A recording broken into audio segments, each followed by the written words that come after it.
Salam inspiratif.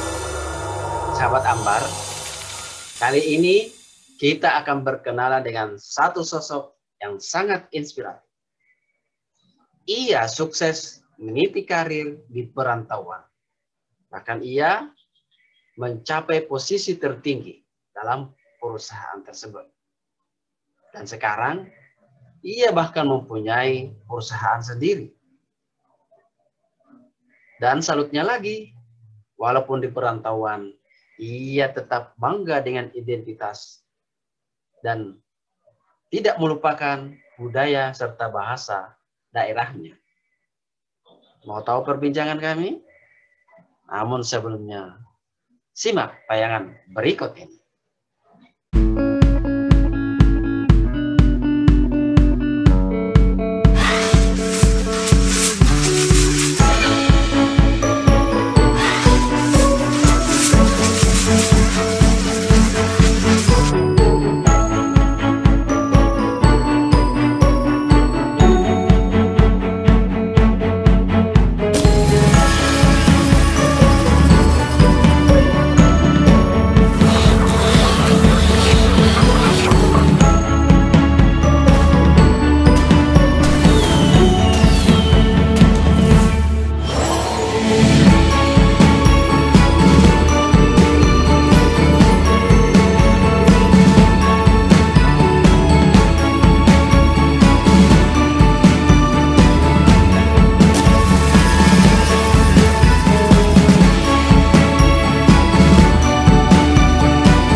Ya, Assalamualaikum warahmatullahi wabarakatuh. Iya, waalaikumsalam, kering. Alhamdulillah. Apa kabar kita nih? Baji-baji kering, baji-baji ji. Ya, Katanya apa kabar kering? Alhamdulillah. Nak kebayi-bayi tonja si kalabini. Alhamdulillah. Ururuna ku ucapkan terima kasih waktunya. Iya, kering. Iya. Siap. Baik nyasena karena sibuk tahu dengan urusan bisnis toh. Jadi para lo ini disyukuri ada kesempatan berbincang-bincang walaupun online. Siap. Baik, jadi apa nih kiokan kita wah? Deliwang ataukah Karing Kahar atau apa ya? Del Liwang mau di. Kahar Del Liwang aja Kareng. Iya, iya. Iya, Del Liwang. Jadi kemain di kampungan dari jadi Ponto. Di kampung Kareng di apa rena di Tamalatea Kareng. Karena kampung di karena kampung Bangkala, Kelurahan Pondok Kasih Timur, Kecamatan Tamalatea. Oh, asing kambani jadi kapan karena kereta Tamalatea Tonja. Ya kan saya kecamatan jadi. Oh iya. Jadi tahun siapa nih Nani Mari Samarinda tahu? Tahun 2005 akhir kan? 2005 akhir. Iya. Paralel kapan nih 2006. Paralel kapan nih caritang motivasi apa Juna mau merantau ke Kalimantan?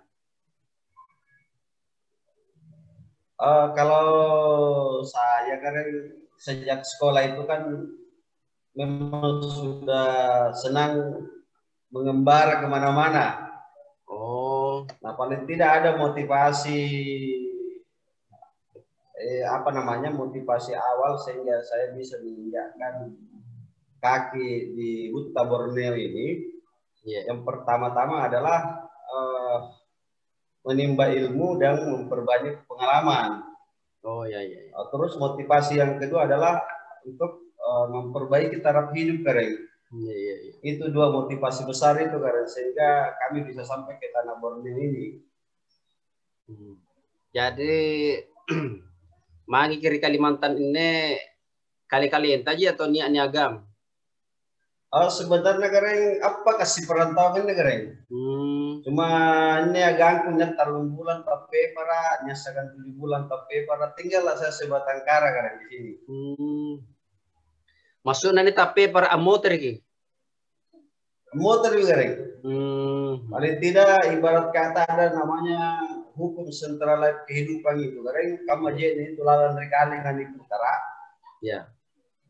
Saya lah sisa air yang tertinggal dalam kaleng itu, yang lainnya back ke kampung. Nah, motor dari kampung Kareng. Aku leka penale papila jarang. Apa sabaknya jonanya gagal? Apa kira-kira menurut Jona talu aganta gagal? Teman-teman yang saya perhatikan ini Kareng, sehingga dia tidak bisa bertahan di perantauan. Pertama, saya lihat mereka tidak punya tujuan hidup.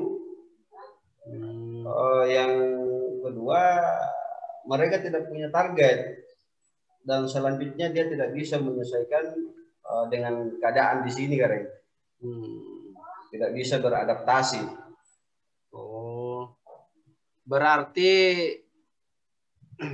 apa kira-kira perlu nih pita gali supaya sukses kita orang perantauan? Jadi untuk pribadi Kareng, ya, sehingga saya bisa sampai di titik ini sejak saya merantau menginjakkan kaki di tanah Borneo ini. Sebelum saya meninggalkan kampung itu Kareng, saya sudah patrikan di dalam hati mengenai apa tujuan hidup saya. Dari tujuan hidup itu Kareng, sehingga kami bisa mempunyai target. Dari target itu kami termotivasi sehingga kami bisa memiliki kemauan yang sangat tinggi dan disertai dengan disiplin yang sangat tinggi. Itu Kareng. Cuma di antara beberapa faktor yang saya sebutkan tadi Kareng, ada dua hal kunci suksesnya Kareng. Sangat dominan dan paling mendukung itu adalah doa dari orang tua dan selalu menyandarkan semuanya kepada Allah Ta'ala. Itu Kareng yang saat ini saya lakukan sehingga bisa sampai ke titik ini. Oke. Paralel kapan nih ceritang perjalanan hidup di perantauan mulai dari awal hingga sekarang ini? Perjalanan hidup merantau dari kampung ke sini, maksudnya gitu kan? Maksudnya ya dari awal terus kisah suksesnya sampai sekarang. Kan pasti awal-awalnya mungkin ada kendala-kendala, ada tantangan-tantangan. Oh siap keren, siap, siap keren. Jadi saya sejak sekolah dulu karena saya itu kebetulan 3 tahun mondok di pesantren keren. Oh iya iya. Di pesantren itulah kami menemukan jati diri saya sebagai Di manusia keren. pesantren apa tadi? Pesantren Al Irsyad Cinong keren. Origin Ponto di? Al Irsyad Cinong, pondok pesantren Al Irsyad Cinong yang berdomisili di Cinong itu keren. Iya iya iya. Terus setelah kami tamat pesantren itu keren, sempat kami melanjutkan pendidikan ke dunia kedokteran. Oh. Tapi alhamdulillah tidak lulus keren karena saya punya iya iya. mata saya itu apa namanya istilahnya buta warna anak-anak tahu keren ya. Oh iya iya iya. Akhirnya ya kami melanjutkan pendidikan ke ini ngambil bisnis di sekolah kejuruan Jeneponto keren, SMK 1 Jeneponto. Oh iya iya iya. Nah sejak sekolah itu karena saya sudah senang bepergian kemana-mana. Sejak sekolah saya sudah ke Kalimantan Utara keren, waktu itu masih Kalimantan Timur, Tarakan. Sudah bepergian ke Jawa kemana-mana. Jadi saya sudah senang mengembara keren. Di usia sekolah? Setelah ya. Di masa sekolah itu ya?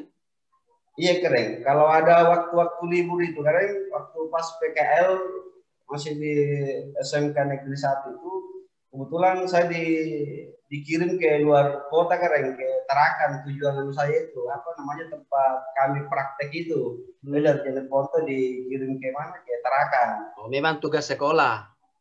Tugas sekolah keren. Terus? Terus apa namanya setelah menamatkan sekolah itu keren sempat mengadu nasib di kampung. Kebetulan di Makassar juga sempat tidak selesai kuliahnya di sana karena adanya tuntutan hidup. Makanya dari situ keren kami memutuskan untuk hijrah, untuk keluar dari zona nyaman. Sempat kuliah di Makassar tapi tidak selesai. Tidak selesai keren. Jadi kami coba memutuskan untuk hijrah keren, Kalimantan. apa namanya, meninggalkan keluarga besar, meninggalkan kampung halaman. Kami coba untuk merantau keren. Jadi motivasi awalnya untuk merantau itu memang mau mencari kerja atau mau sekolah? Lanjut cerita tadi perjalanan. Siap. Oke, sampai di mana tadi? Iya, langsung disambung di. Iya, langsung saja. Sampai di mana tadi itu? Jadi gitu keren. Jadi motivasi kami. Yang motivasinya merantau itu mau sekolah atau kerja.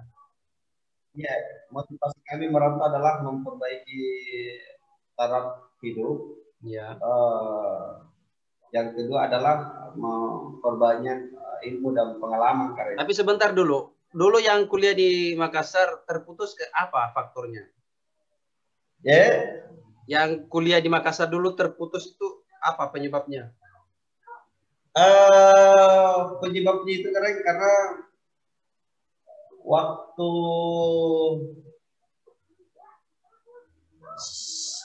sedih sih kalau ceritanya itu keren. Jadi tidak usah waktu itu kita harus harus membayar rumah kos-kosan itu tiap bulan itu 75.000. Iya.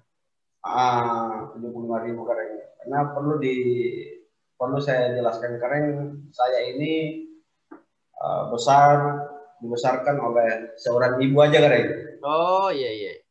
Dibesarkan oleh seorang ibu. Single parent berarti. Alhamdulillah keren waktu kami sekolah itu diuntungkan karena saya termasuk siswa yang berprestasi. Jadi waktu sekolah itu keren 2 beasiswa saya terima itu keren.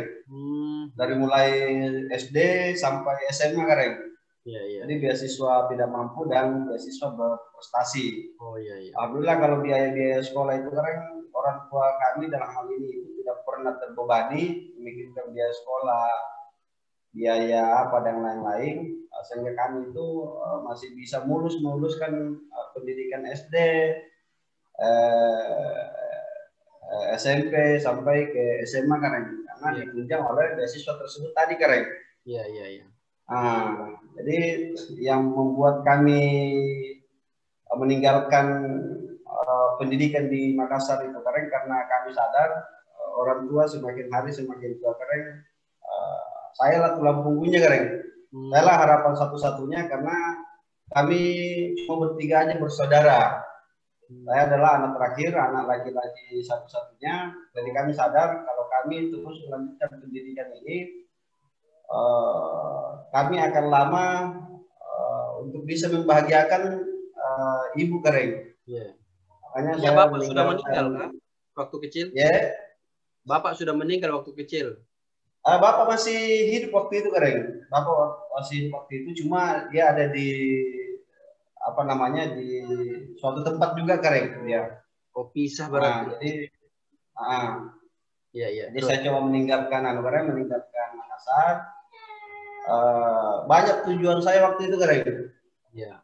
Saya ke Pulau Jawa dan ke Kalimantan. Akhirnya kami memutuskan ini atas apa namanya referensi dari teman-teman sehingga kami bisa sampai ke tanah Borneo ini, Pak. Jadi berarti di awal Samarinda ini bekerja. Saya masuk Samarinda keren awalnya mau masuk di Pertamina Balikpapan keren.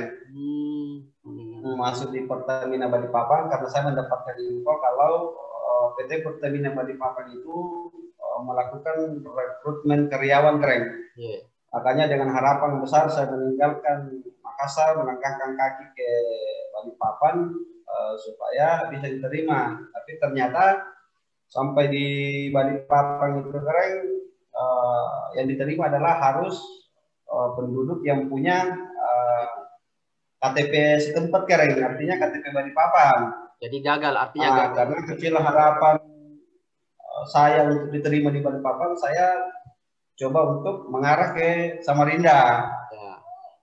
Di Samarinda keren karena belum ada pilihan lain, sementara kebutuhan hari-hari harus jalan, saya ikut kerja bangunan keren. Saya kerja proyek itu di Madrasah Alia Negeri 2 keren. Iya. Saya ikut jadi kuli bangunan di situ keren. Jadi berapa lama di sana? Jadi selesai proyek itu? Ada 1 tahun. Sekitar 6 bulan keren proyek itu selesai. Setelah itu? 6 bulan selesai proyek itu keren. Saya dipindahkan ke proyek Dinas Perhubungan Provinsi keren di Jalan Kusuma Bangsa. Iya. Disitulah kami memulai semuanya keren. Dari Dinas Perhubungan Kusuma Bangsa itu saya ditemukan oleh salah satu tokoh Jedepon keren. Oh. Namanya Pak Muhammad bin Lakbang. Beliau dikenal dengan Bapak Terminal. Iya. Masih hidup sampai sekarang itu keren. Beliau apa? Posisi beliau apa waktu itu? Ya. Posisi beliau itu apa waktu itu? Apa zamannya? Posisi beliau waktu itu keren, dia kebetulan tokohnya yang sangat berpengaruh di Terminal Sungai Kunjang itu keren.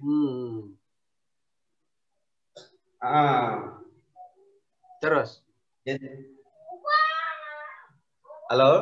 Jadi apa? Jadi beliaulah Pak Muhammad yang Lakbang itu keren yang lebih dikenal Bapak Terminal. Oh ya. Beliaulah yang menemukan saya keren di proyek itu. Karena waktu itu ada sopir namanya Anca. Iya. Memberitahu ke Bapak Terminal ini bahwasanya ada anaknya di Naba di sini di Samarinda. Ada hubungan keluarga?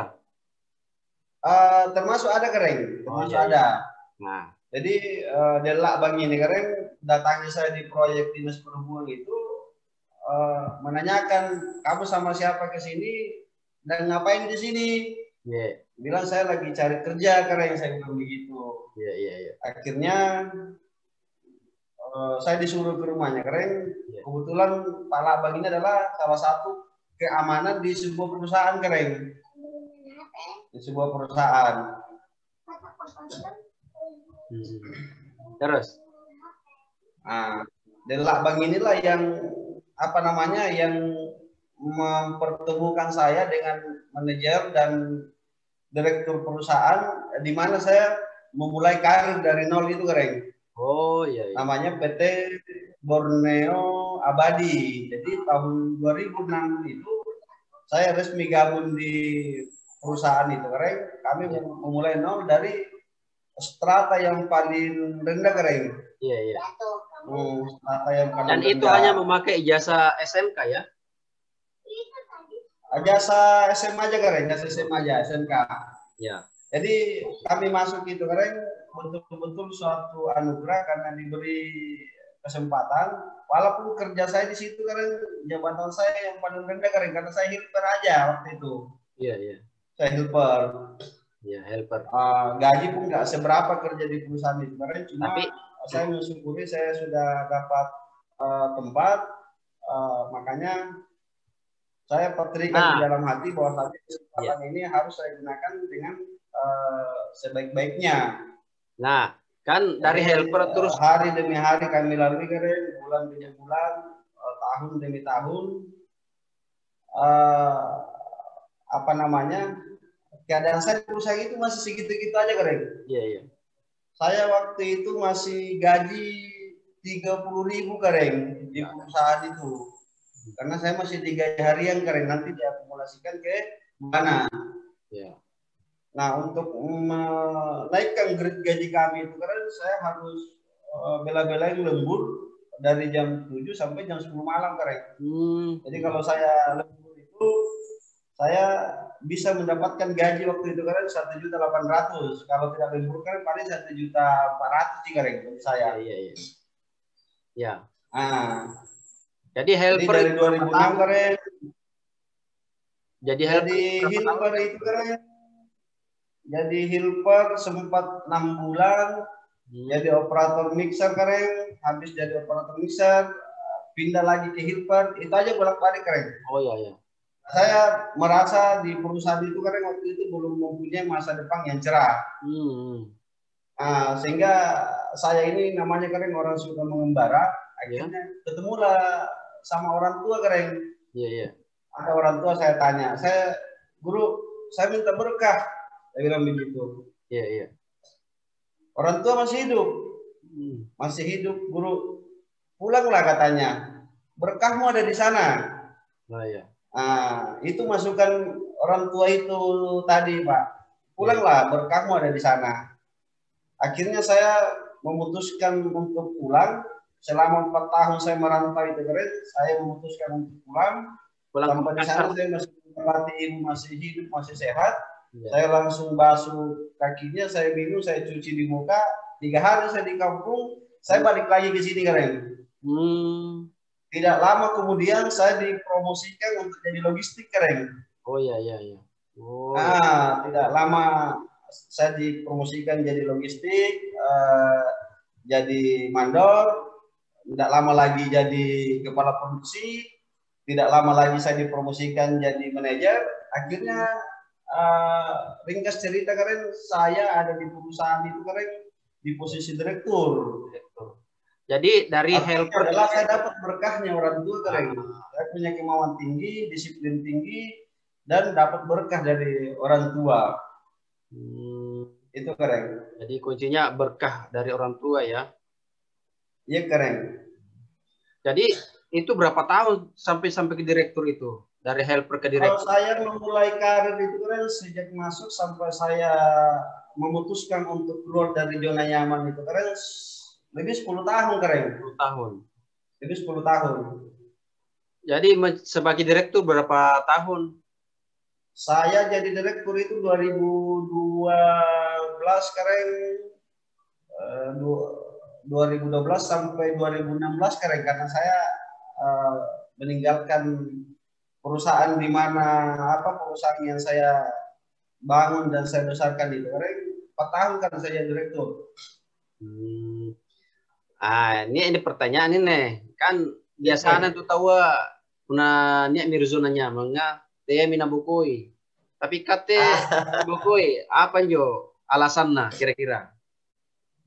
Jadi kalau saya keren, saya ini kan mulai karir keren dari nol. Sandra apa yang kita japari Pata Bingana, saya memulai perjalanan dari nol, naik, akhirnya saya sampai di posisi puncak keren. Ya. Nah, filosofi kehidupan itu puncak itu kan begini keren. Ya. Segitiga keren. Ada titik nol, ada titik puncak, kemudian kembali lagi ke titik nol keren. Karena usia saya sekarang keren baru mau menjelang ini 40 tahun. Ya. Waktu itu saya sadar keren bahwasanya setinggi apapun jabatan saya di sebuah perusahaan, saya tetap karyawan keren. Saya tetap karyawan. Apalagi kemarin keren saya banyak melihat, banyak mempelajari, banyak mendengar kalau semakin hari itu pengangguran semakin meningkat keren. Ya. Pengangguran semakin meningkat, hampir tiap tahun kampus-kampus mencetak sarjana-sarjana pengangguran itu yang tidak terakomodir keren. Nah, dengan dasar-dasar ini keren saya coba berpikir lebih jauh ke depan bahwasanya saya ikut berpartisipasi untuk membantu program-program pemerintah dalam menyiapkan lapangan kerja keren. Ya. Paling tidak karena saya punya kemauan dulu nih. Ya. Paling tidak saya punya kemauan. Walaupun waktu itu keren modal juga pas-pasan. Dengan berangkat dari kemauan keras, pandangan panjang ke depannya itu keren, akhirnya saya coba memutuskan untuk berhenti dari perusahaan yang kami besarkan keren, karena kami termasuk karyawan yang merintis dan membesarkan perusahaan ini keren. Ya. Karena terus terang perusahaan yang saya masuki dari nol itu keren baru berumur 3 bulan keren. Saya bergabung di dalamnya. Jadi kami besarkan, kami kibarkan, akhirnya sampai masa kejayaannya keren. Selesai proyek Islamic Center, selesai proyek Stadion Palarang, Stadion Sempaja. Pokoknya proyek-proyek APBN itu keren, hampir kita semua kan terlibat di dalamnya. Iya. Nah, pada tahun 2016 itu dengan mendasari apa yang sudah saya jelaskan tadi, bahwasanya saya harus ikut berpartisipasi dalam menyiapkan lapangan kerja. Makanya saya memutuskan untuk berhenti dari perusahaan yang ibarat kapal besar kering, sudah besar, sudah berkibar, dan saya keluar dan kembali memulai dari nol lagi keren. Iya. Akhirnya kami bisa mendirikan perusahaan yang pertama adalah Borneo Komblok Mandiri, yang kedua Borneo Karya Konstruksi keren. Iya. Jadi alhamdulillah perjalanan kita sekarang kita sudah bisa mendirikan kembali 2 perusahaan keren. Dan salah satu kerja besarnya di jembatan Mahakam 4 ya? Salah satu karya terbesar kita baru-baru ini adalah di jembatan Mahakam 4 keren. Iya, jembatan kembar. Nah, sekarang waktu awal-awal mendirikan perusahaan itu apa tantangannya? Tantangan terbesarnya keren waktu pertama kali mendirikan perusahaan mungkin seperti tantangan pada umumnya. Ya, terkadang ini keren kita orang yang belum memulai sesuatu, kita selalu menjadikan modal adalah faktor penghambat. Tapi setelah saya melalui ternyata orang yang tidak punya modal itu bukanlah hambatan untuk merintis sebuah usaha keren. Iya. Karena perlu kita ketahui adalah bahwasanya modal utama saat ini kalau berdasarkan ilmu manajemen marketing itu keren adalah SDM keren. Itu yang lebih utama daripada modal yang sesungguhnya. Iya. Jadi kalau sekarang itu keren SDM lah yang di posisi teratas, modal di posisi yang kedua. Bukan lagi modal di posisi teratas, SDM yang kedua. Jadi terbalik sekarang keren. Iya. Jadi buat saudara-saudara yang pemula atau baru mau meniti usaha, jangan khawatir karena sesungguhnya bukan modal lah yang menjadi penghambat.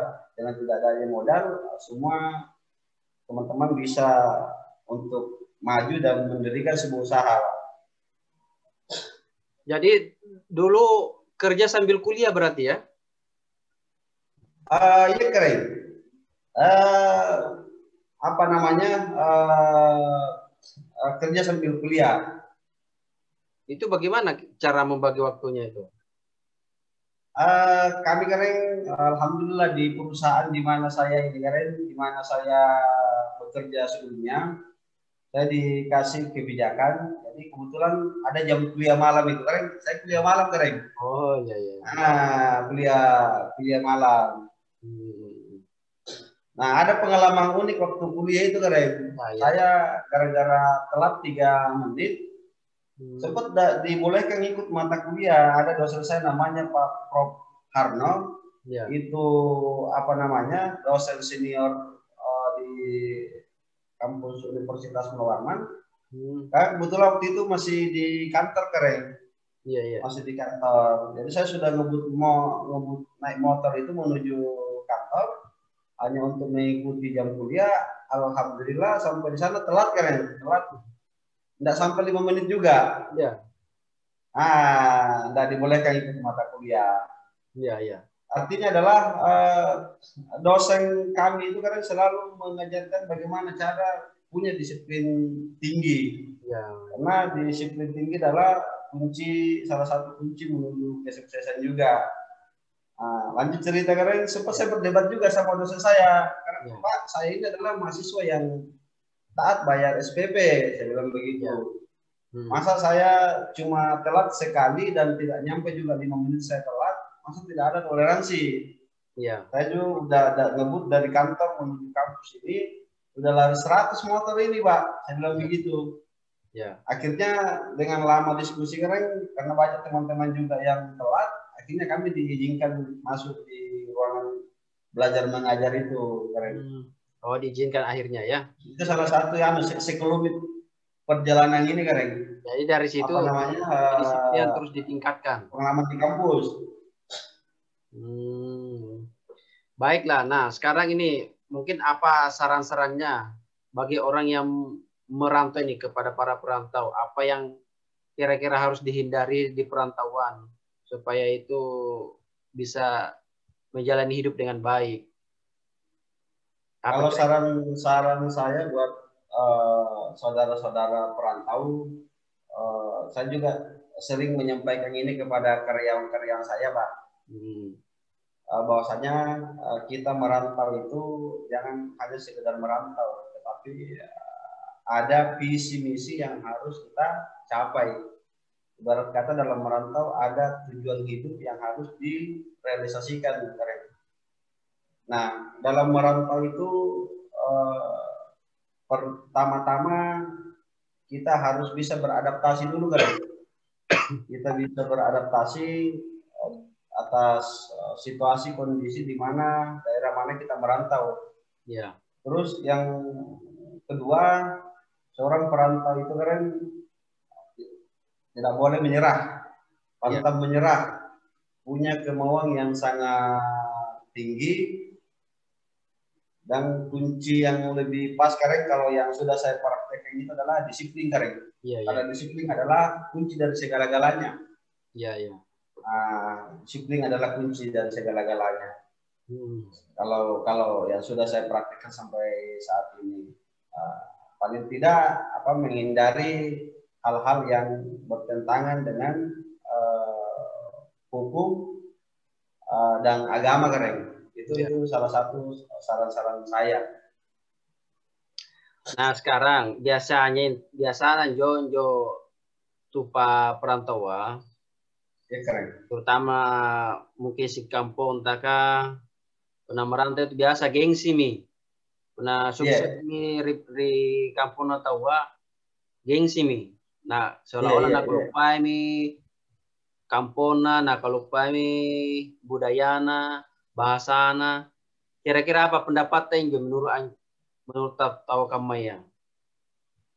Iya keren. Jai peranta tahu Mangkasara khususnya tahu jadi Ponto siri-siri kina pakai itu negara siri-siri kina pakai jo pengadakan di main. Ya. Kalau saya keren terus terang lah 50 tahun di main di Kalimantan. Tidak nak bisa nak loga.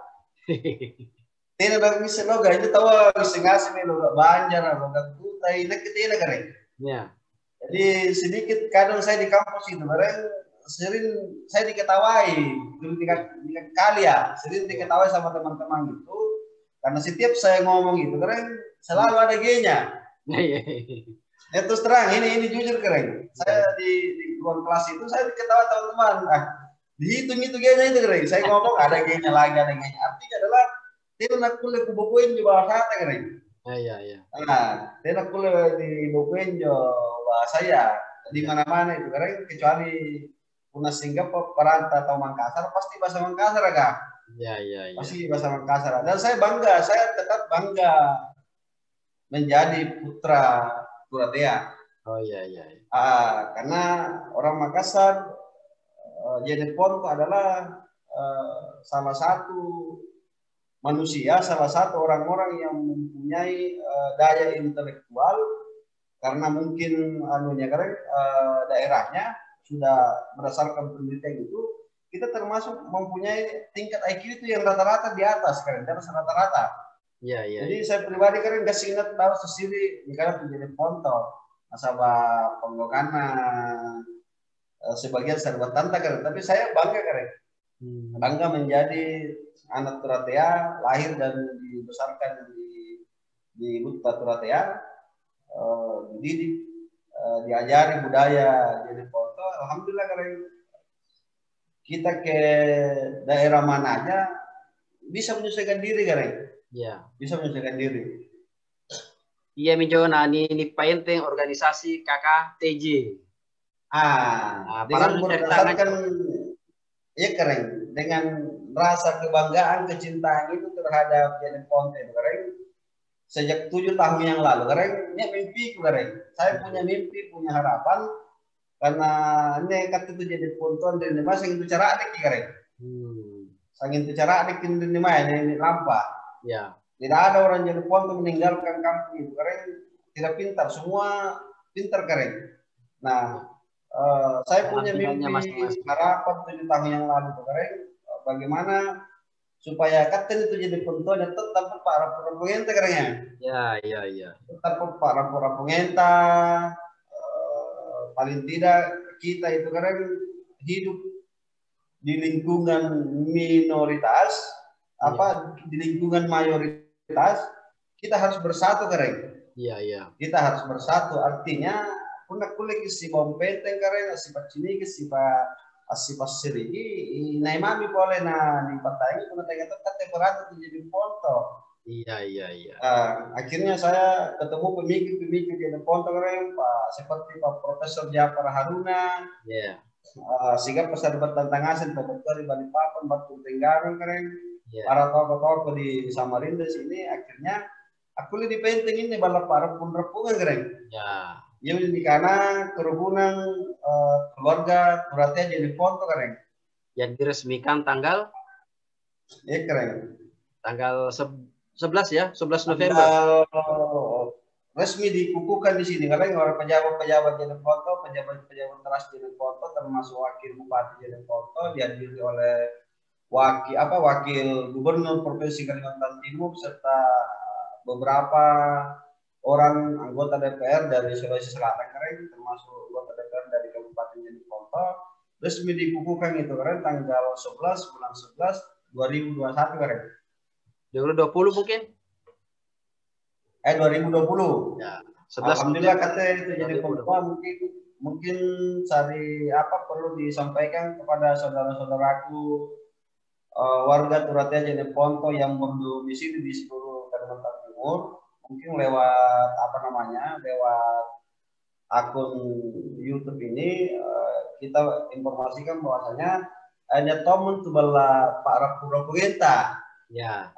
Ini mau bala para pura-purenta, kuliah kita ini mau disusah puna gini boy bijaya-bijaya di mana di kampung tahu. Ya. Alamatnya sekretariat? Kebetulan alamat sekretariat provinsi pengurus provinsi itu kemarin di Jalan Jakarta, Ya. Perumahan Apel Biru Hill, Blok A3 nomor 4, Kelurahan Lobatu, Kecamatan Semenjang, Provinsi Kalimantan Timur. Ya, Ini Samarinda. sahabat nase punya tobat tua di tobat kedelaya, punya nyaki apa rena nyaki di Samarinda, sehingga saya ke kiri sekretariat kah? Ya, ya. Ah, Jadi apa ini saran temangiri perantau atau tutur atea supaya tetap bangga dengan budaya dan bahasanya. iya. Jadi saran saya keren ke saudara-saudaraku orang tua ya. Pertama adalah mari kita rubah paradigma berpikir kita. Itu dulu keren. Ya. Karena kita sudah melekat, kita ini adalah orang-orang hebat keren. Ya. Karena kita orang Jawa Ponto itu orang tua itu sudah memiliki semua unsur. Cara deki rewato bagi boleh keren. Jadi ngasem nih. Artinya unsur-unsur ini keren jangan dibalik keren. Iya, iya. Jadi ada penempatannya keren, pintar, rewa. Iya. Pintar, rewa tahu bagi boleh. Tapi jangan dibalik keren, rewa dulu baru pintar. Nah kalau rewa baru pintar keren ini biasa baca tawa bambangan ki natoro keren. Jadi masalah rewa bagi kan dipikirin harusnya kita mikirkan dulu semuanya baru kita ngambil ngambil keputusan keren. Ya. Jadi kami punya harapan besar itu keren, terutama buat perantau Puratea jadi Ponto, mari kita rubah paradigma pola berpikir kita. Kita buang jauh-jauh itu anggapan-anggapan masyarakat yang sudah dilekatkan kepada kita. Iya. Yang sudah dilekatkan kepada kita. Harus kita ganti. Jadi lewat kerukunan keluarga Puratea jadi Ponto ini keren, makin masing-masing muncul ke permukaan, membawa nama daerah kita ke hal-hal yang positif. Jangan sampai daerah kita dikenal di rantau orang itu hanya negatifnya aja. Ini tuh sibak di keren, jadi pon terus sih. Iya. Ini taurecu jadi pon terus sih. Tapi ini adalah pendekatan pendapat orang-orang yang negatif ke kita keren. Ya mau apa aja keren. Harus diganti. Kita ini orang-orang jadi Ponto kan banyak guru-guru besar tak keren, banyak profesor tak dosen-dosen tak keren, orang-orang berpendidikan tak keren. Dan mungkin kalau secara kalkulasi keren kalau mau diurut di ini pendidikan pendidikan masyarakat Puratea itu keren, tinggi-tinggi semua keren, tinggi-tinggi semua. Semua. Nah, artinya kita sudah punya potensi nih keren. Kita sudah punya potensi, punya sumber daya manusia yang begitu tinggi. Tinggal kita ini aja keren. Kita rubah pola berpikir kita aja lagi. Jadi sekarang ini anggota KKTJ kira-kira ada berapa? Kalau di Samarinda itu keren kurang lebih ada sekitar 4.000-5.000-an keren. Kalau berdasarkan dengan database yang membidangi ini keren. Ada database tersebar keren. Kalau di Balikpapan itu berdasarkan database sementara ada sekitar 3.000 keren. Ada sekitar 3.000. Tenggarong laporan ketuanya kemarin ada sekitar 2.000-an juga. Birawi itu keren ada sekitar 1.000-an juga. Iya. Nah, warga kita keren. Nah, mungkin nih yang terakhir. Kira-kira apa ini rencana ke depan untuk pengembangan usaha dan pengembangan KKTJ? Rencana ke depan. Kalau ini keren untuk dan program-program KKTJ ke depan itu keren kita mempetakan dalam 2 tahap keren. Ada namanya program jangka pendek, ada program jangka panjang keren. Ya. Karena kita ini pengurus keren paling kalau panjang umur keren kita kan cuma 5 tahun aja keren diamanahi dikasih tugas keren. Ya. Makanya kita menciptakan program-programnya dulu. Sekarang ada rencana kita itu keren kalau untuk jangka pendeknya itu kita akan membuat sekretariat utama dulu keren. Ya, ya. Ada kita istilahkan balak lompua. Ini sudah yang kita pikirkan sekarang keren. Gambar sudah saya buat. Ini kita coba lagi cari tanahnya di dekat stadion sana keren, karena saya dapat informasi di tanah itu di sana tanah masih murah-murah katanya di dekat tol. Oh iya. Ke dalam itu keren. Jadi gambar sudah kita buat, kita rencananya membuat balak lompua itu keren, rumah budaya. Jadi yang ngasih ini pengadap kantor juga keren. Iya. Rumah budaya jadi sekretariat, jadi tempat budaya kita. Jadi kalau orang melihat itu keren, seakan-akan ada di jadi foto juga. Ya. Jadi nak ngasih menjujur keren. Rumah pengadap kanta, dalam pengadap kanta. Ini rencana lagi kita caranya itu keren. Yang kedua, kita ini sudah 4 kali keren kita ngadakan rapat.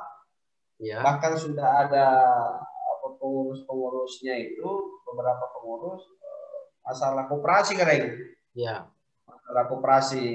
Nah, sampai sekarang teman-teman itu sudah ada yang kayak dinas koperasi apa segala macam.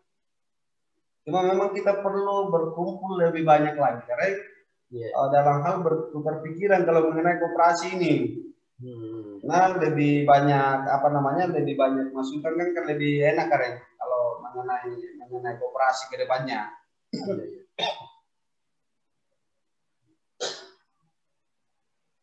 Terus untuk rencana untuk pengembangan usaha. Tadi kan KKTJ. Nah, untuk pengembangan usaha bisnis pribadi apa rencananya? Ya.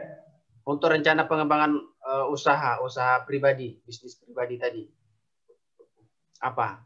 Pengembangan usaha untuk anggota keren atau gimana? Untuk usaha kita sendiri, bukan KKTJ tapi usaha sendiri. Usaha ini keren, usaha saya. Ya. Jadi saya keren alhamdulillah usaha kita sekarang di workshop itu kita sudah ada 3 mesin keren.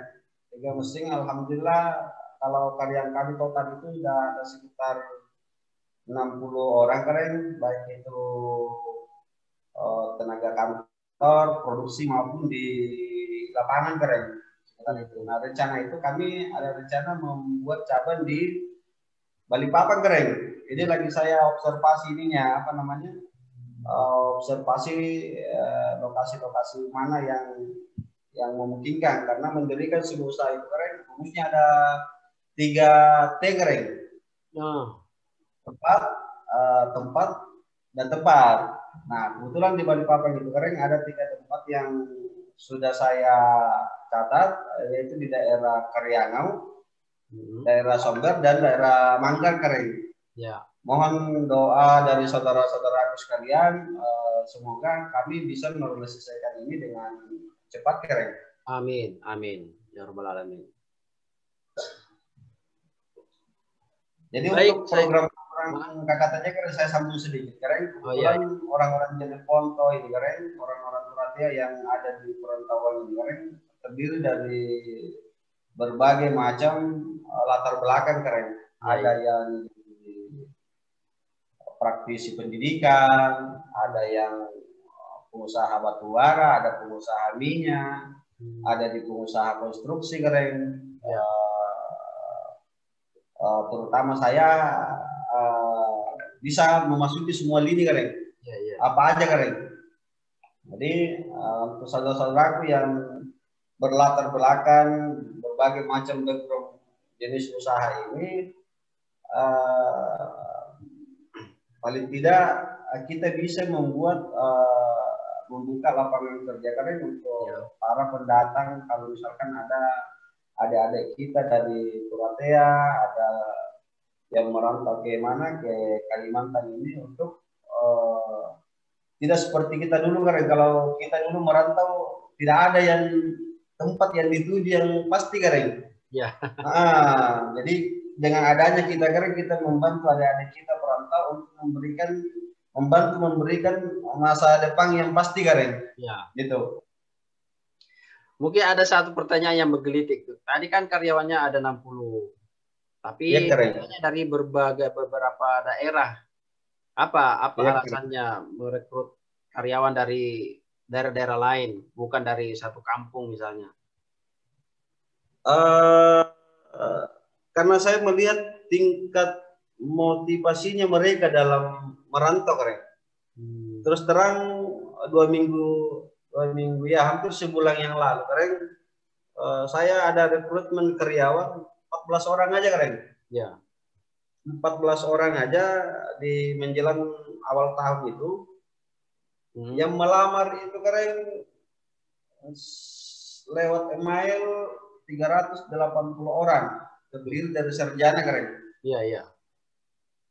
Yang datang langsung ke kantor itu keren sekitar 80 orang.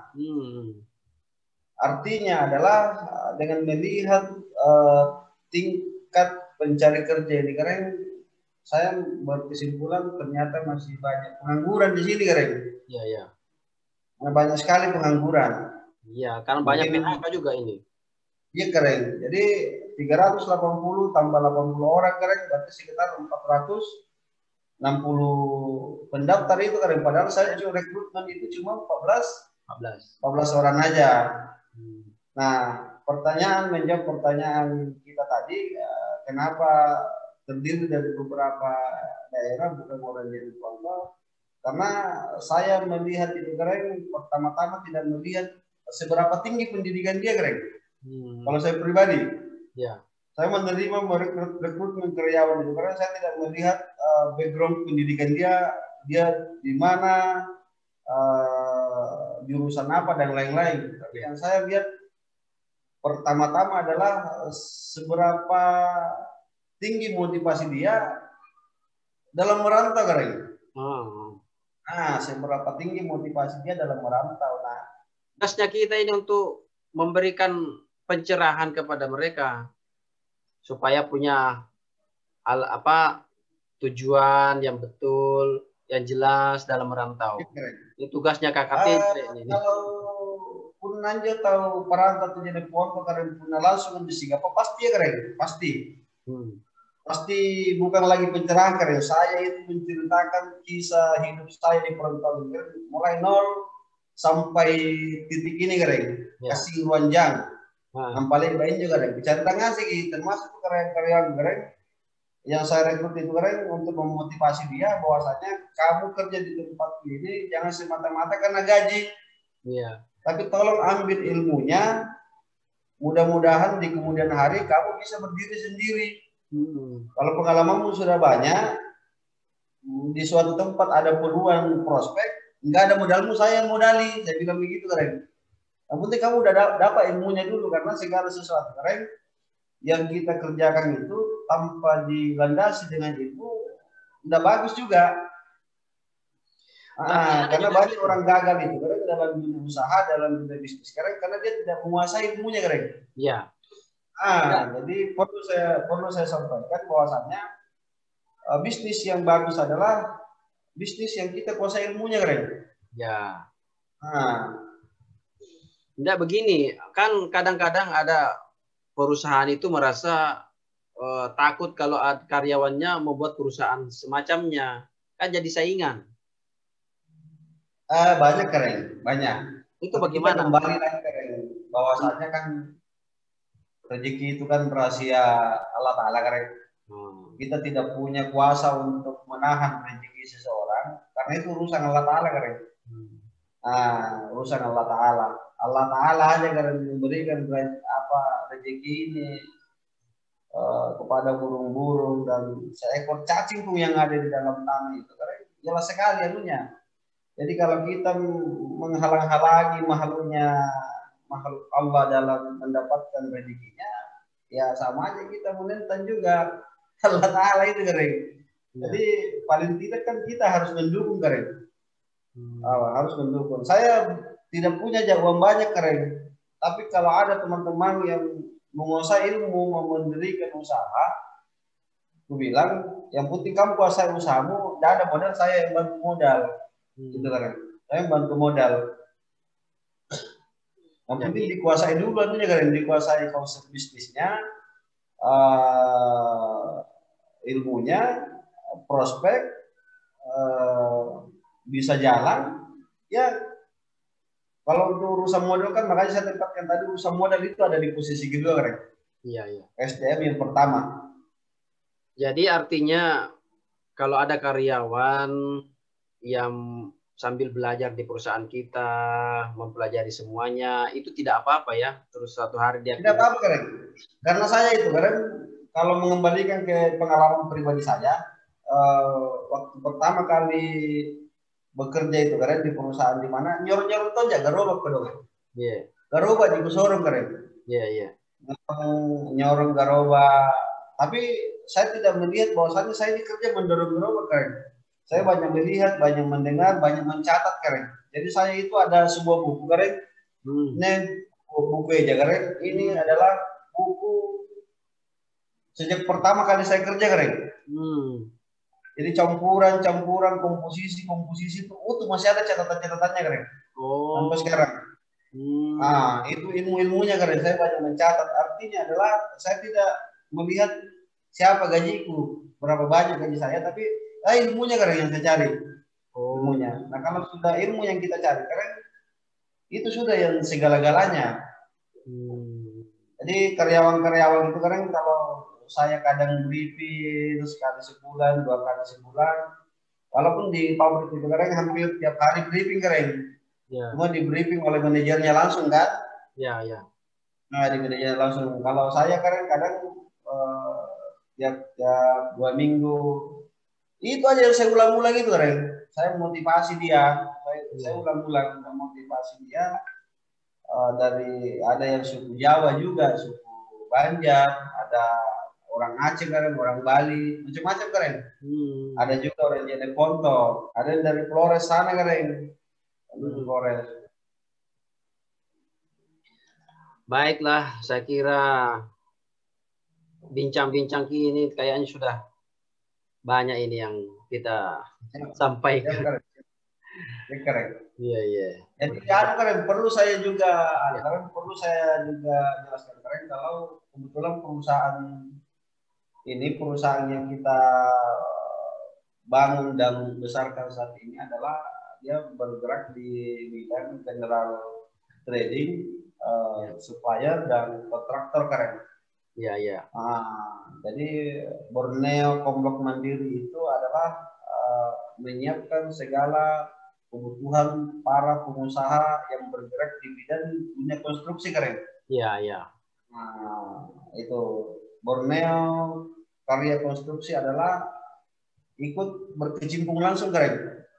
Jadi kita supplier sekaligus pelaku juga keren. Oh iya. Pelaku. Jadi siapa tahu ada yang ingin bermitra, ingin yang memakai jasa. Kemudian kita keren sudah dengan perusahaan-perusahaan BUMN, kita sudah ini keren, kita sudah jadi vendor. Iya, jadi vendor.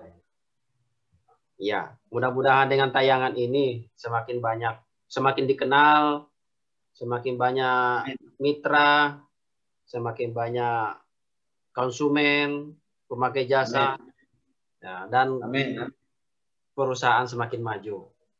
Amin. Amin ya rabbal alamin. Saya kira cukup saja bincang-bincang kita ini. Ya keren. Perbatasan waktu.